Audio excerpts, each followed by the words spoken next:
May 19th, Thursday. It's the end of my first day insulating the doors and windows and walls. I'm using this Dow product called Great Stuff. It's not great, it's just okay, but the marketing department decided otherwise. And it's okay, it really is. It's the version I have is called Great Stuff Pro. It comes with this gun, and I have this upside down. Here's what it looks like as you use it. The foam sits on top, gun's on the bottom. Works okay. The main thing about the gun is it allows you with an attachment, if this will stand up correctly, it allows you with an attachment, and I have one right here, oh here it is. It allows an attachment to go on the end like this and to get into some very small cracks. It's good. That works very well. I'm pretty happy with that. It's expensive. It's about $11 to $12 a can. We bought a 12-pack and got about $1.30 discount per can. You also must get the gun cleaner. Absolutely required. You got to get this. Without it, the gun, which by the way is $50, is useless. One using, it'll clog up. So you got to get that. Now I have two versions of this stuff. I have windows and door, which is yellow, and I have gaps and cracks. Now gaps and cracks is also a fire-rated sealant, which is very convenient for fire rock. That's garage fire code sealant. It works well with that. The other thing about the gaps and cracks in the red can, it's hard. It dries hard. The windows and doors, the yellow stuff, it's a little softer. It's said to expand more. I can't really say. I think it's about the same. Let's look at the first project I did. Here in the garage, we have this nice, lovely 4-inch concrete block that Ziggy put up, and he cut out these windows. And my contractor hated these windows, the window sizes. He said they were wrong. And so we had to cut them twice, make them longer, so the contractor could put in a pressure-treated lumber, right here where my hand is, pressure-treated, can't see it because of the light, pressure-treated lumber sill, frame if you call it. It's really a frame.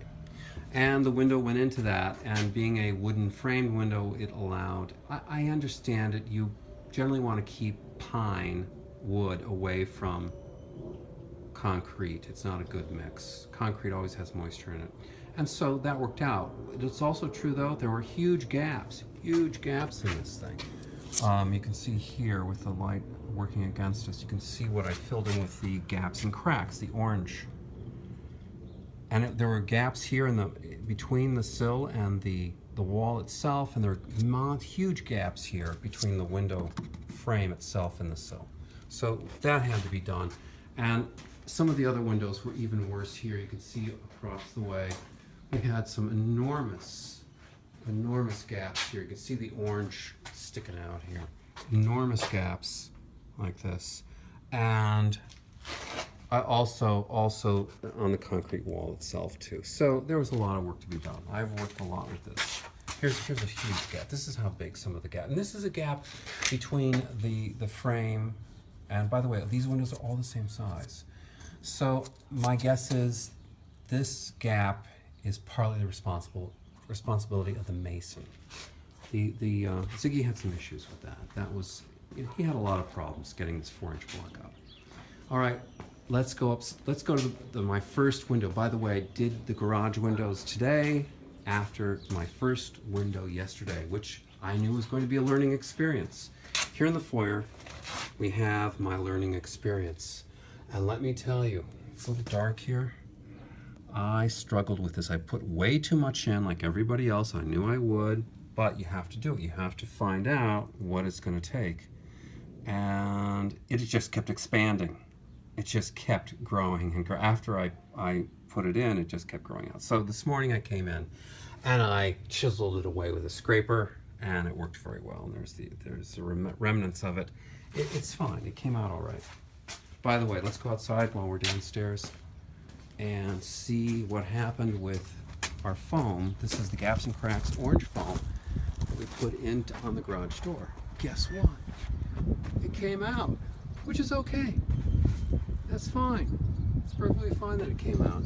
Just have to put that back, which brings up another question. How are we going to finish off this? I have some ideas on this. Probably going to put up a mesh up against the wood, the mason's mesh, and finish the concrete. The other way to do it, though, if you don't want to go with the mortar look, is to do a sill, basically AZAC, put an AZAC frame around it. Trim, it's called AZAC trim. You could do that. It would be fine also. It's expensive though. Problem with the mortar, it's going to crack. Eventually, this wood's going to move a little bit. That's what they say. The green wood, it's going to move a little bit. It's going to contract, expand. I could, and by the way, this is a very, very thin. I don't know how much I could get a half inch. I could get a half inch of mortar in there, but it's going to expand and contract, and it's going to crack. So that's the argument against doing mortar. And by the way, we have the same issue with the door. This is supposed to be a brick mold door. Guess what? It doesn't fit. Same problem. We have green wood. We have masonry block. Doesn't match up. Doesn't look right either for a very expensive door. Doesn't look right. Let's go upstairs. Here we are in the foyer, and here's one of my early windows also. Looks good. This is windows. This is the window, the yellow foam, the window and door foam. Here's the bottom of a window here. Looks okay. And by the way, the sheetrock is going to come in and cover this right up. Now, because of the gaps, which disturbed me a lot, at the top of the window, this is the best place to see it actually, and I'm not finished here, I ran out. You can see the gap here at the top is huge, and you see that gray plate in the back? That's the frame of the window. Well, this window should have been framed a little better than this, and the contractor knew the size of these windows, and even then, you could have added another, maybe not a 2x4, but certainly some fairing in there to fill up that space. And the nails that were used to frame this in you can see one right here. Air nail came right through. Nothing to hit. Didn't hit anything but air.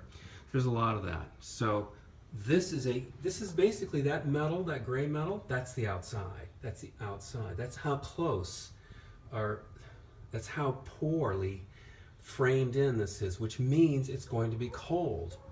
That's basically an invitation for air and drafts to come in. So, and you can see this is a huge area here. That's almost 2 inches tall by 30 inches. It's a big area. And that's why I'm using the orange gaps and cracks. Here's a tighter fit. This one is a little tighter. I use the yellow foam, the window and door foam. It's a little tighter.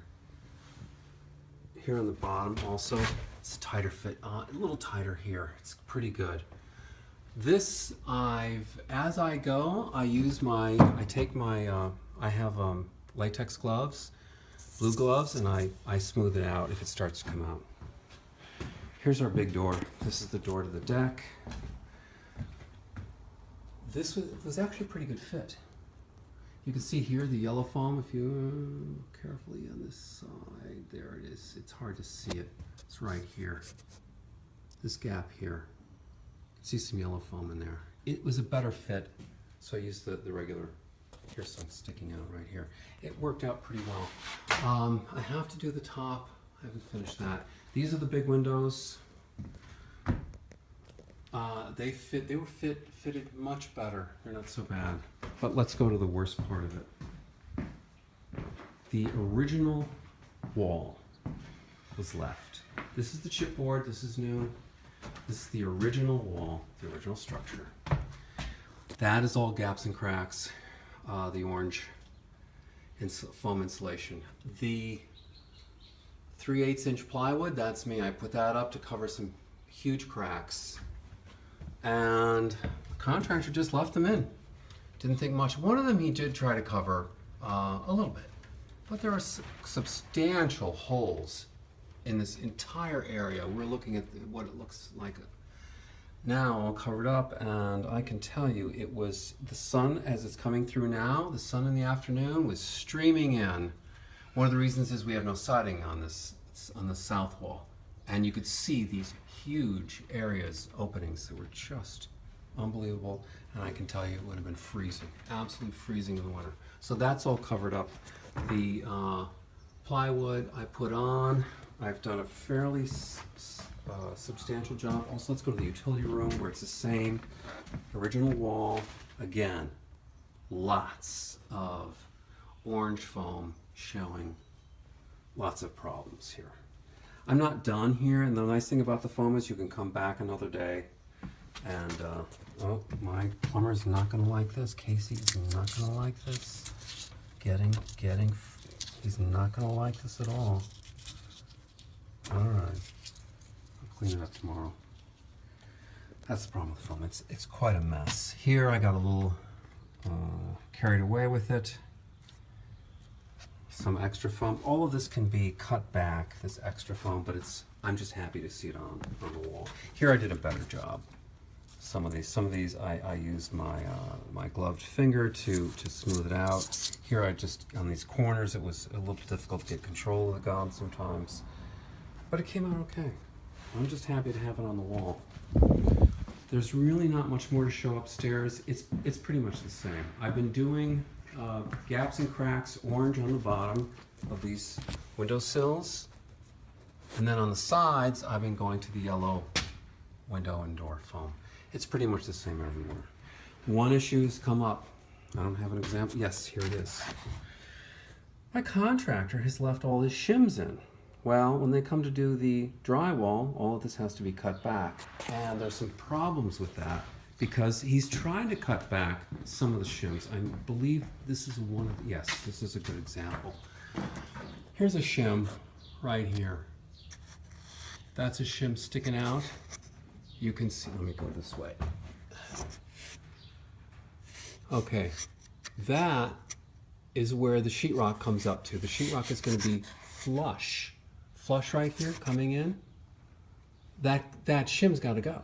I just sent him a text, the contractor, and he says, oh yeah, that should be cut back. Well, you can see, for instance, this shim here, there was a cut back, but it should have been cut back here. The Dremel makes a tool called Multimax, which I have, and it's got a blade that cuts like this, and I can get in here and cut it. Of course, the contractor should do that, as he should be doing the insulation on the windows also. He wanted to charge $275, believe it or not, an upcharge. Can you imagine building a home, putting nice windows in, Anderson 400s in, and then just not insulating?